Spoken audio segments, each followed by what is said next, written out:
Well, good morning and welcome to the aforementioned Grow Omaha show. Jeff Beals here at your service from NAI NP Dodge Commercial Real Estate Company, Omaha's premier commercial real estate firm. We're also brought to you by D&M Roofing, residential and commercial roofing contractors to the stars and pretty much everyone else. Without any further ado, we're going to bring on my co-host, a man who is legendary in this Omaha real estate market for all of the things he has done to make it better, and that is Trenton Magid. Good morning, everyone. Good morning, Jeff. Well, good morning, Trenton. And this is an exciting show because we're going to bring on two of our favorite guys that we work with all the time. Sitting next to Trenton is Brad Williams of Brad Williams Photography and E&A Consulting. Good morning, Brad. Hey, good morning, guys. Thanks for having me back.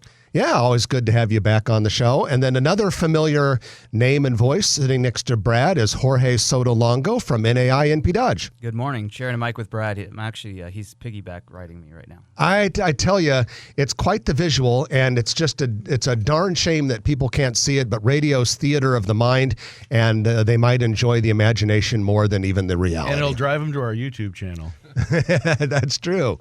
Hey, so Brad, tomorrow you have a really cool event coming up at Countryside Village. Yeah, I'm going to have a pop-up art sale called Beer with Brad. It's at the Casual Pint, and come in, grab a beer, and shop for the holidays. What's the time on that? It's 1 to 6 tomorrow, Sunday. I'm going to come toward the beginning of it, which means I probably can only drink one beer because otherwise I might be a little bit sleepy for the rest of the day. But I'm going to be there toward the beginning of it. That'll be fun. Casual Pint and Countryside. Yeah, Casual Pint's a cool place. Great owners, Dave and Becca. They've been really good to allow me to have this. I do art fairs in the summer, but I always wanted to have something closer to the holidays. So this is just going to be a fun event. Ladies and gentlemen, perfect gifts, all prices. And if you go to bradwilliamsphotography.com, there's some amazing shots on there. And you have different sizes and ready to go. Yeah. Prints framed. I'll have prints that you can pick your own frame, or I'll have stuff that's ready to hang on the wall. Everything from a traditional paper print all the way to some large metal pieces, which are, I compare the large metal pieces to like an HD TV look. And they make great client gifts. I've bought some of your work and given them to clients, and it's around the country now. Yeah. Yeah, it's pretty cool. Around It'll be a fun event tomorrow, and hopefully we'll see you there. Jorge, you are on the City of Omaha Planning Board. Second half of the show today, basically we're going to go through some of the things that were on the planning board, but you guys had a pretty busy agenda, didn't you? Yeah, it was for only about 20 cases. It was some heavy hitters. So I'm excited to go through them. Okay, there'll be a lot of projects we're going to be talking about. But first, let's go into our news of the week, which is brought to you by Eagle Mortgage, EagleMortgageCompany.com. They know mortgages, FHA, VA, conventional loans. They'll help you with all of that. And make sure that if you are going to go into the rat race of looking for a new house, you want to be armed with that pre-approval letter from Eagle Mortgage. And they'll sit down with you, talk to you, give you the best advice they possibly can, and you'll just be in good shape as you go out there and look for a new house. Refis too, they handle all of that. You can find them in person at 114th and Davenport or online at EagleMortgageCompany.com. All right, so we always like to talk a little bit about some national real estate news that CoStar is kind enough to give us. CoStar is a data distribution company that provides information about the real estate market. So this week, they tell us about Walmart. And Walmart has been using pop-up container yards to improve the flow of products to fill store shelves around the country and the world. An empty lot, we're mostly talking about the United States now though, an empty lot near the LA and Long Beach ports has been processing 500 containers a day. Walmart's doing the same thing at their at the big Savannah, Georgia port. At the Southern California ports, which had the biggest bottlenecks earlier, remember we were talking about that so much a few weeks ago, Walmart has seen a 51% improvement in containers flowing through them. The retailer does have more inventory on hand now than it did in last year's holiday season. Quite braggarts, huh? You'll see in their parking lot sometimes they'll have containers there that, especially this time of year, so much inventory is moving through there that they need the extra space. That's the guess what's in the container and you can have it sale. Yeah, there you go. But they have, out on Highway 50 and stuff, they have big warehouses full of stuff as well. So they've got off-site supplies in Omaha, and not that we need to give Walmart a shout out. They're doing fine without us. But everyone keeps talking about all of the Amazon warehouses that have either opened or are under construction in Omaha. Before of them, all big, one in particular huge. But a lot of people don't realize that industrial is crazy. I was talking with a couple of our industrial brokers at NAI NP Dodge yesterday, and they were saying, you guys would not believe the companies that are coming into town, big companies that are leasing space and how fast it's going. It's really quite exciting, actually. Brian Hartman and I are working with one in particular, over 100,000 square foot national tenant that's looking in Omaha, and it's not like there's a lot of spaces to be had. So you either have to plan a year in advance at least, or get lucky. Well, guys, let's talk about a cool project, because one of the most popular things we possibly can bring up on the Grow Omaha show would be tall buildings. And just this week, City Ventures, which is the owner of the iconic Central Park Plaza Twin Towers. These are the two red brick buildings that you always see when you see that classic photograph of Omaha, of the Gene Leahy Mall. Toast and Marco signs are on there. Yeah, Toast and Markle up there. These buildings are now 39 years old, which is crazy to think that they're that old. But plans now call for a 17-story building to be inserted into the middle of the Twin Towers. Okay, they're gonna pop a thing now. It'll be attached so that the buildings and the new building will all have one floor plate. So there'll be big floor plates, but from the outside, it'll look like a 17-story building has been wedged A couple right stories into higher it. than what's existing, I believe. Yeah, how cool is that going to be? I want to see how the windows in the current buildings, what they're looking at when they put these buildings together. Yeah, absolutely. But this is a $105 million project. It only adds like 80,000 square feet, it sounds like. It's an 80,000 square foot tower that they're wedging into Yeah. the building. And Jorge, on the planning board, they just received approval for $18 million in tax increment financing, correct? Yeah, that's correct. So the numbers are kind of staggering on this project. So right now, the building's only really taxed on about $14 million of perceived value. And they're thinking of a final valuation of $80 million once this project is done. Wow. It's a staggering amount of money. Yeah. For an so- addition. For an addition, A basically. little more than that, but they're redoing a lot of the existing buildings as well. They're reskinning the whole thing too, so it's really going to look different. It's going to be a massive building. It's going to really change our skyline, and I think fix a lot of the issues in that building that they're seeing. Obviously, you've got two interesting, sides to that building, and now you're going to create a really kind of contiguous space for each tenant. And this adds another $100 million basically to the $400 million park development. This is at the head of that area. Exactly. And then conceivably what we're talking about is the W.Dale Clark Library is going to come down, and a yet to be named developer. That could be another 15-story project, right? Well, we talked last summer, Trenton. You and I confidentially talked to someone who might be involved in building a building on that site that said maybe it could be closer to 20.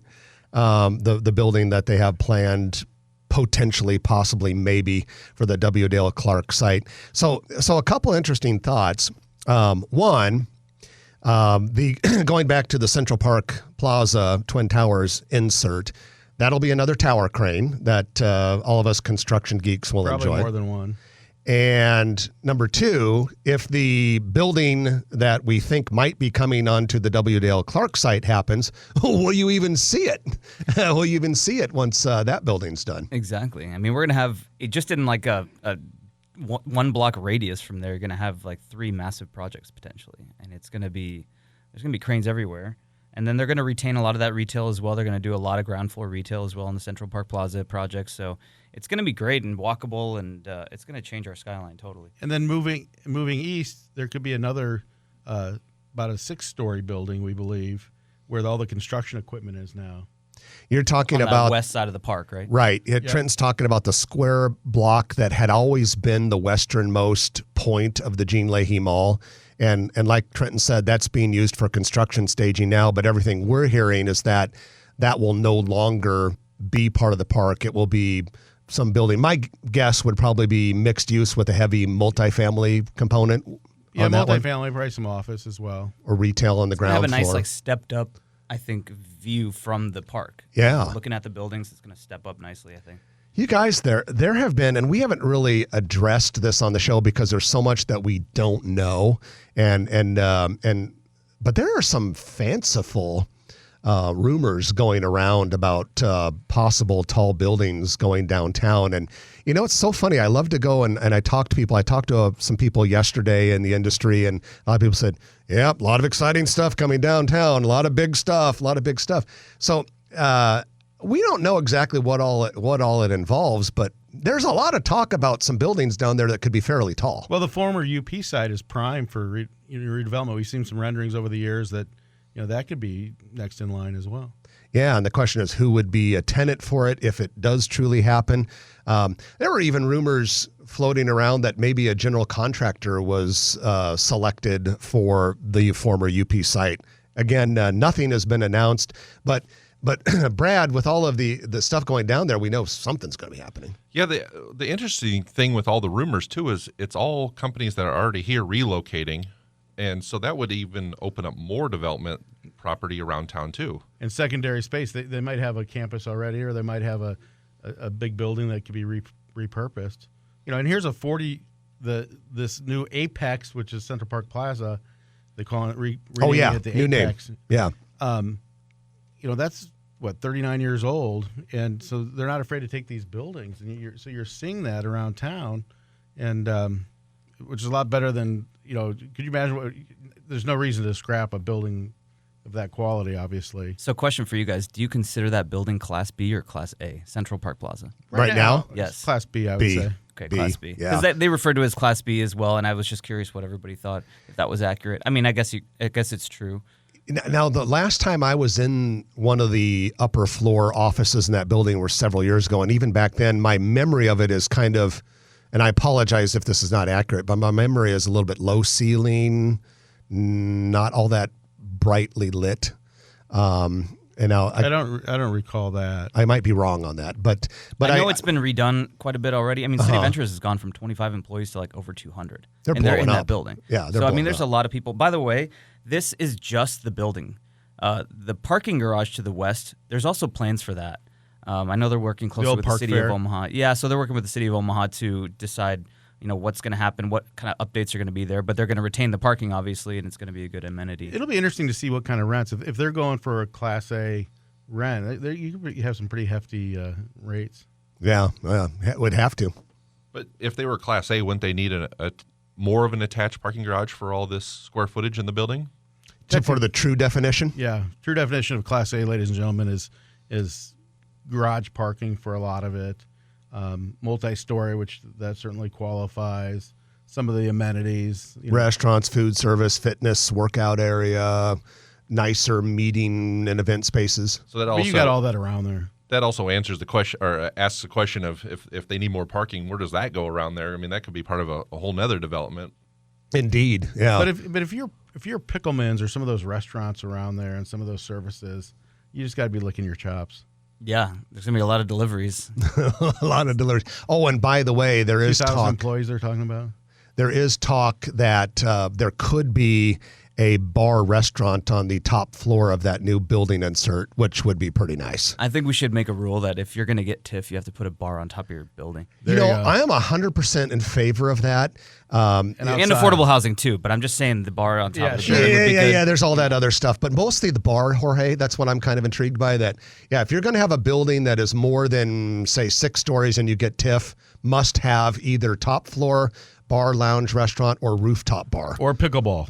Or pickleball. Just put pickleball everywhere at this point. Yeah, darn right. Well, we're going to break it right now, but when we come back, we're going to bring on Bruce O'Neill. He's the head of the Elkhorn Athletic Association, and we're going to ask Bruce about this massive youth sports complex that Elkhorn Athletic Association is developing near Valley and Waterloo. So real exciting project. And then after that, Brad and Jorge and Trent and I will get more into what went down in the planning board this week and some of the projects that are on the tap. So a great show as always. A lot to talk about. You're listening to Jeff Beals, Trenton Magid, Brad Williams, Jorge Sotolongo, all on News Radio 1110 KFAB. We'll be back in a moment.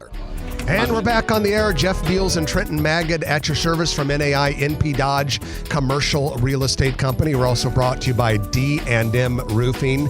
Brad Williams and Jorge Sotolongo are going to come back and join us in the second half. But right now we wanted to talk about an amazing youth sports facility that is under development on the west side. And we have with us Bruce O'Neill. Bruce is the executive director of the Elkhorn Athletic Association. Good morning, Bruce, and welcome. Thank you, Jeff. Thank you, Trent. Thanks for letting me be here. It was an exciting morning. Good to have you here. Hey, real fast, what exactly is Elkhorn Athletic Association? So Elkhorn Athletic Association is a nonprofit 501c3 that serves about 6,000 athletes throughout western Douglas County. 8 sports, and primarily focused on outdoor sports, but we have some indoor with wrestling and basketball. But we're here to serve the community. The very nature of the word association means, a likeness of individuals coming together for a common purpose. So that's really kind of our goal. The roots of the organization really started 50 years ago.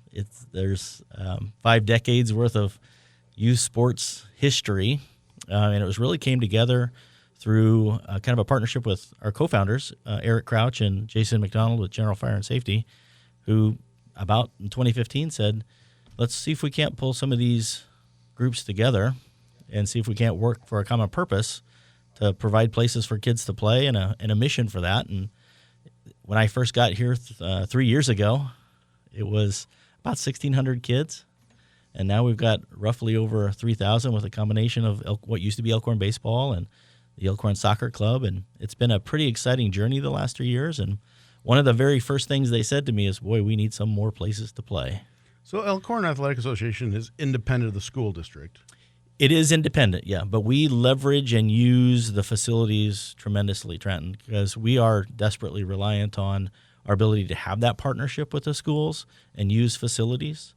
So we do a lot of capital improvements on the Elkhorn Public Schools and surrounding, and even Waterloo and Valley to that degree, primarily more Waterloo, but it is independent of the school system, but we are definitely reliant on them from a partnership perspective. Okay. Bruce, you mentioned we need more facilities, and I can tell you, I know that. You and I both have sons the same age that have played baseball since they were pretty much born.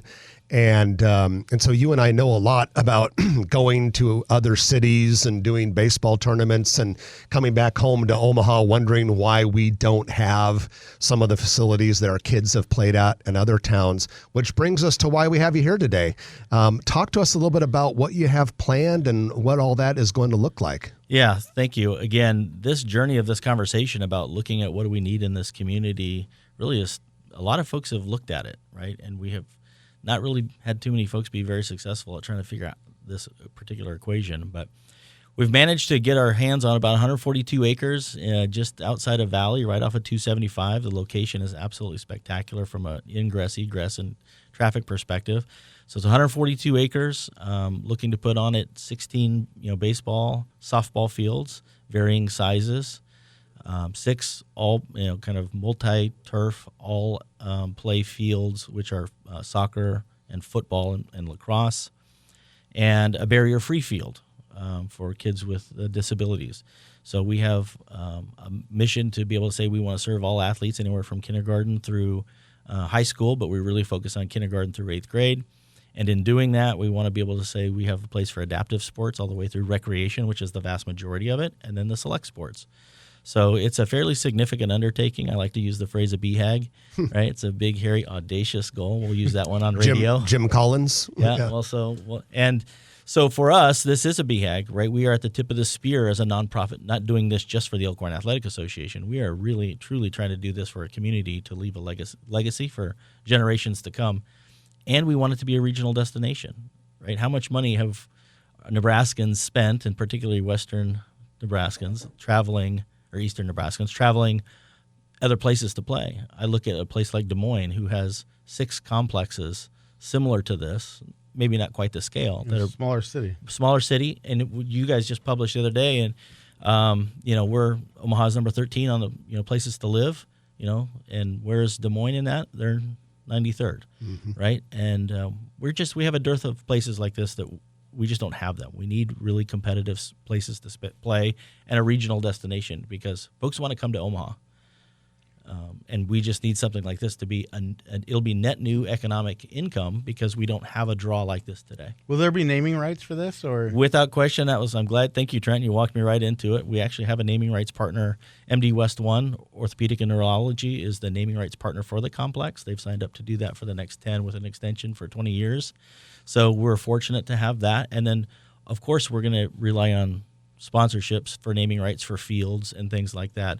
We've already got several partners who have signed up to be naming rights partners. I could rattle through that list for you, but MD West 1 jumped on early to be the naming rights partner for the complex because they've got locations in that area. And the thing that's really important to all of us is having community-minded and focused partners, right?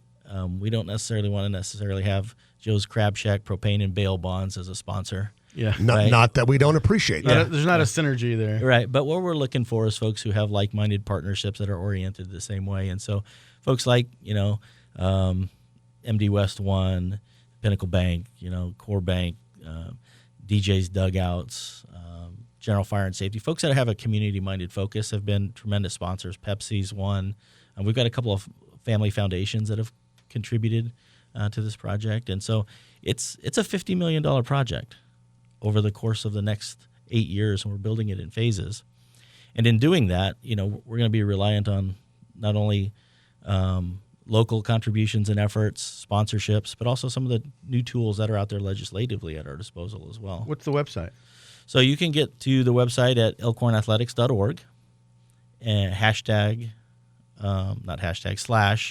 /MD West 1, or you can just go to the Elkhorn Athletic Association.org and find it. And people can contribute. They can learn more about it. Yes. Are these fields synthetic turf, or are they grass, or both?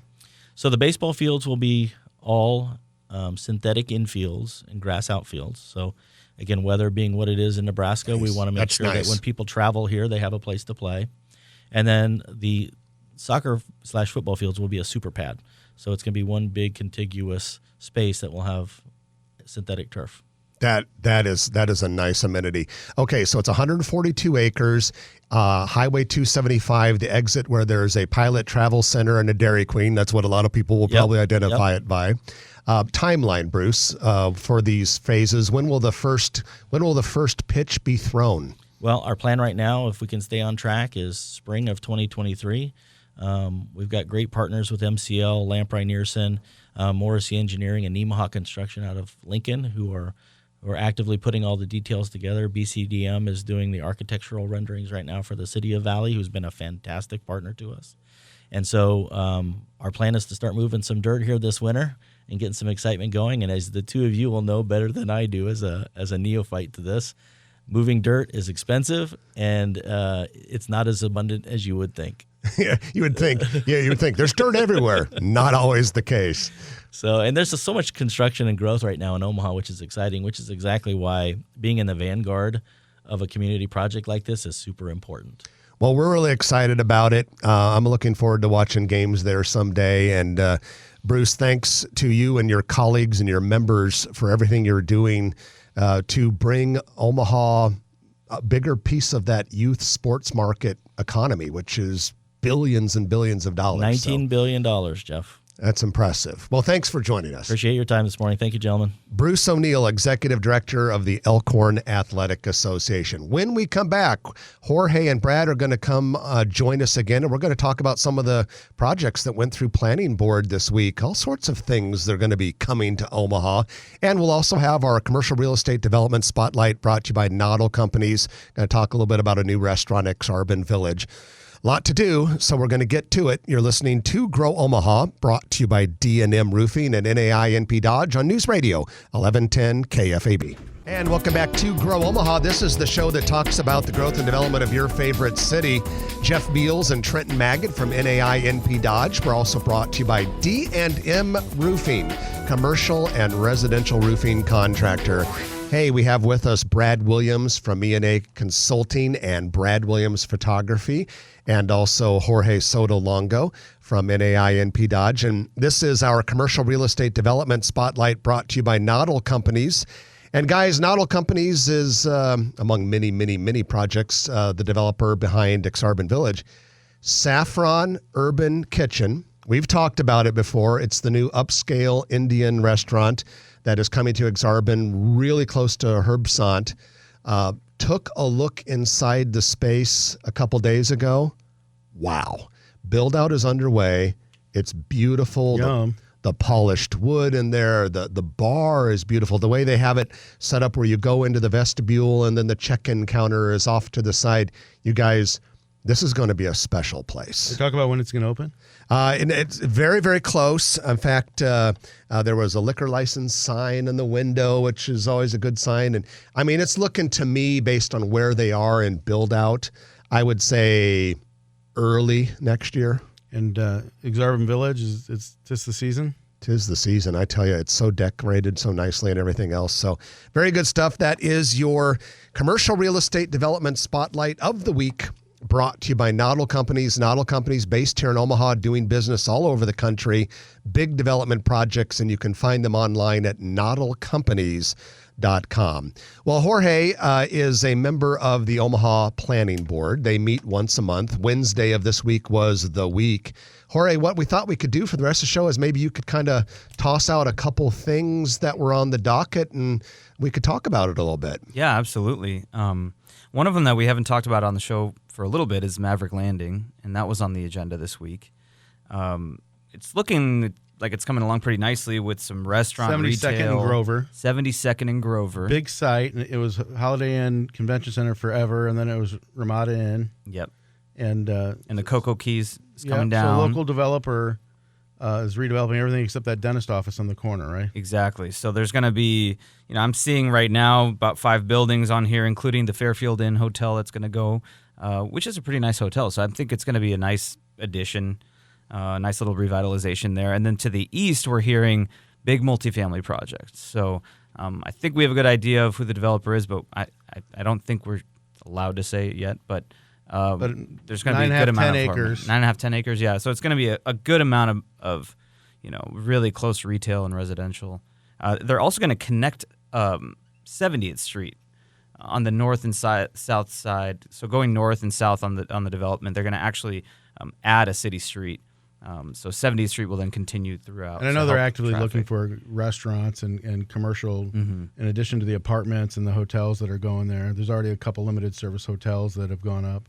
Yeah, and I'm seeing the renderings of the Fairfield. It looks really nice, and I'm excited for that project. Just thought I'd kind of update you guys on that one. Yeah, Brad, speaking of Maverick Landing, they had to tear down that massive hotel there, which is in progress. A few weeks ago, you posted some very cool aerial photographs of that demolition taking place. Yeah, I didn't know demolition had started, and I was actually photographing the brand new dual brand hotel just to the north of the property. And when we got over it in the helicopter, I looked down and saw all kinds of rubble and machinery tearing down the existing hotel. So, Progress. Yeah, got quite a bit of it down already. And this is the type of density that we like to see, right? You take a hotel that had been low rise at best. Low, yeah, and really past its prime, so to speak. And you take that, and now you throw a lot of people, 24-hour population with apartments, commercial uses, and all that, and you're doing it inside the city where the Along infrastructure a major corridor exists. near the interstate. Absolutely. 72nd Street can get busy. It can, and there were some concerns that were brought up about traffic. That I think that 70th Street addition will alleviate some of that.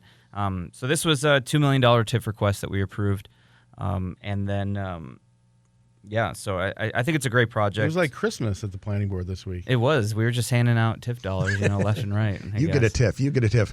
All right, what's another project that was on the docket this week, Jorge Sotolongo? Absolutely. So this one is kind of interesting. Switching back to the industrial topic, we've got 150,000 square feet of warehouse coming right by the airport.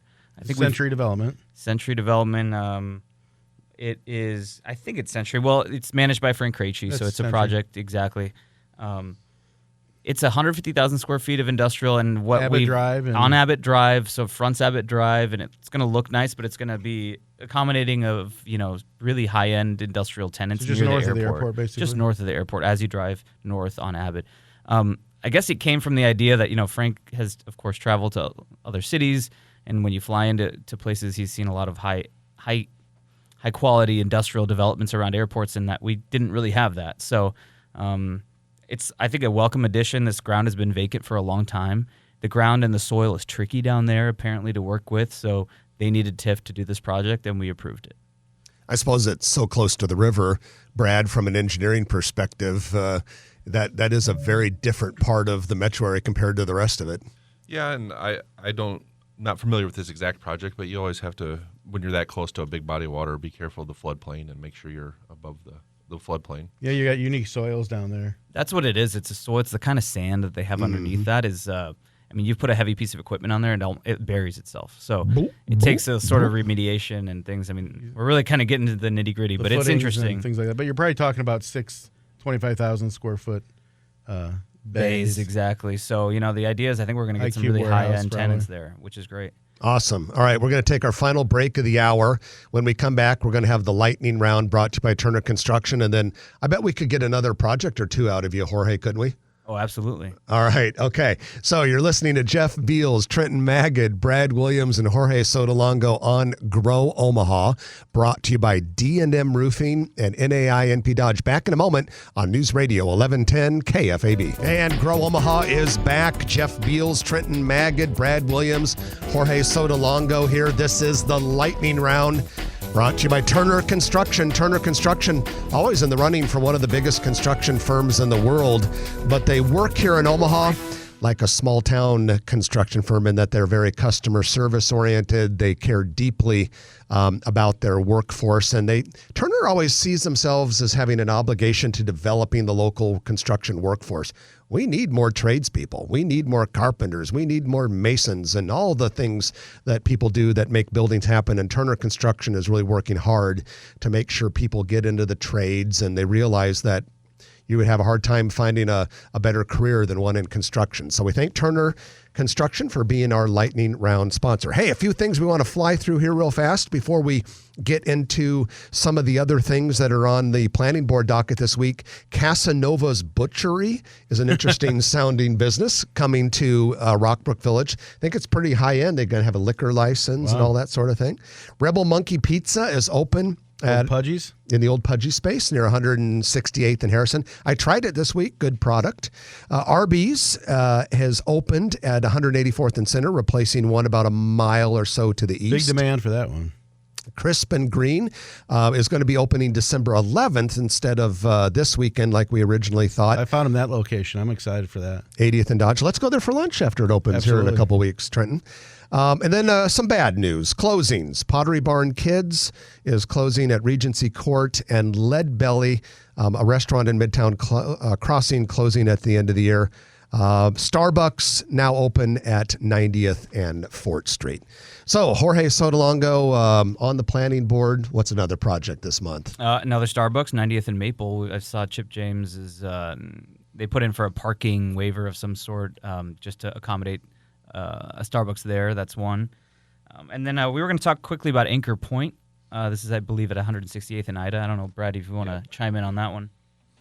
Yeah, it's the empty piece just to the south of the school that's right there on the corner, and it's a mixed-use development. It'll have residential, retail, and the office component. There seems to be a 23,000 square foot building on this site plan that has an interesting shape to it that we were kind of joking about. We think it could be one of two. One of two anchors, one of two grocery anchors. We've done this so many times that we can just tell by a site plan who it's going to be by the shape of the building. So we're going to see who it is. Who do you guys think it is? You're guessing Fairway? Fairway. We're guessing Fairway, I think. Well, yeah, we all looked at it, and you know, Brad knows site plans pretty well. He's like, that looks like a Fairway. Yeah, it sure does. So it's probably going to be a Fairway. But there'll be a lot of other retail there too. Exactly. So it seems like they'll be the anchor. There's a lot of great services and mixed use things around that. Okay. And say where that is again? 168th and Ida. 168th and Ida. Which corner, Brad? Northwest. That is out there. Yeah. Okay. Go ahead, Jorge. What next? There was a agenda item about Heartwood Preserve. There's just one lot there that is going to be split up into, I think, 4 different lots for commercial. It's kind of just some progress going on Heartwood Preserve. Avenue 1, again, had there's progress going on over there, 192nd and Dodge. So what type of stuff are we talking about at Avenue 1 right now? A big apartment project. Avenue 1, they've got some apartments coming. They've got Grace Hill Church, I believe that's the name. Good project. Looks like a great church structure that they're building. And then there's even an extra portion of that lot that I think is going to even be home to some residential too. Maybe some townhomes or row house type style. A nice addition to what is kind of essentially adjacent to that church. And so we're hearing some really good activity on Avenue 1. I commend the team out there. They're really, really finding some great activity. Boy, the amount of construction in this town is just going crazy. Absolutely. I've heard good things from R&R, too. That leasing is going well up at the office on 192nd and Dodge as well. Is it? Oh, good. So I think we're going to see some really great things over there. All right. Can we squeeze in one more project? Well, we've got, one item, kind of a small change to it was like a special use permit or something for the data center that is coming to Rainwood and State, right? We're guessing it's Google. They haven't announced it, but that's our best guess. Our guess would be Google. Our best guess is to Google it. Good. Okay, let's talk about that data center a little bit. So that's still going through the approval process because after you guys on the planning board, it's still got to go to the city council, right? Exactly. But I mean, this thing has gone lightning fast. I mean, this is like a lesson in how fast you can actually get something done. You go up there, and they're taking down a hill. They're scraping the hell out of the place right now. I mean, it's so, physically they're moving quickly, but then through the process of planning and planning board and city council, I mean, they've done it as quickly as you possibly can. And of course, it's to keep things quiet and discreet as possible. We don't know. Everyone's been very tight-lipped, I have to say. No one said who it is, but, that's our best. Well, shout out to the planning board, the city council, the mayor's office, the chamber as well as a part of this deal. How everybody's working so well together, and we get things moving in this city. There's a lot of collaboration, and it takes a lot of collaboration to get these guys to come to Omaha. So. But I am a little bit curious, and I don't know, Jorge or Brad, maybe you guys might have thought on this, but okay, so that project that may or may not be Google, we know it's a massive data center campus, hasn't been formally approved. How are they able to start grading on it already? Well, I don't know. I mean, I haven't been out there, so if they've started grading, that's my... They are. They are with a vengeance. But they've had several approvals already. So, I mean, I think this was just some tiny, I guess, modification. But, I mean, it seems like they've had some approvals. I'm not sure how that works, though. Well, and that's the way these big companies work. And I suppose if in the highly, highly, highly unlikely circumstance that it wasn't approved, if they walked away from a couple $1 million worth of grading costs, it'd be like, oh, well. It's a great site. You notice how I don't want to be the person on air to say that Google's doing something illegal. And with that, perfect segue into the music, which means that we're out of here. Well timed, Jorge. All right, Jorge Sotolongo, thanks for joining us. Thank you so much. Brad Williams, thanks for joining us. Hey, thanks. We'll see you guys tomorrow. I'm Jeff Beals. And I'm Trenton Maggin. You've been listening to Grow Omaha, brought to you by D&M Roofing, NAI Dodge, and Turner Construction. We look forward to chatting with you again next week at 9 o'clock right here on News Radio 1110 KFAB. If you like this video, be sure to hit those like and subscribe buttons. And remember, Grow Omaha is not just media. This is a mission. We are trying to build up Omaha and make it an even better place. We can only do that with your help. Share this video with your friends, neighbors, and family.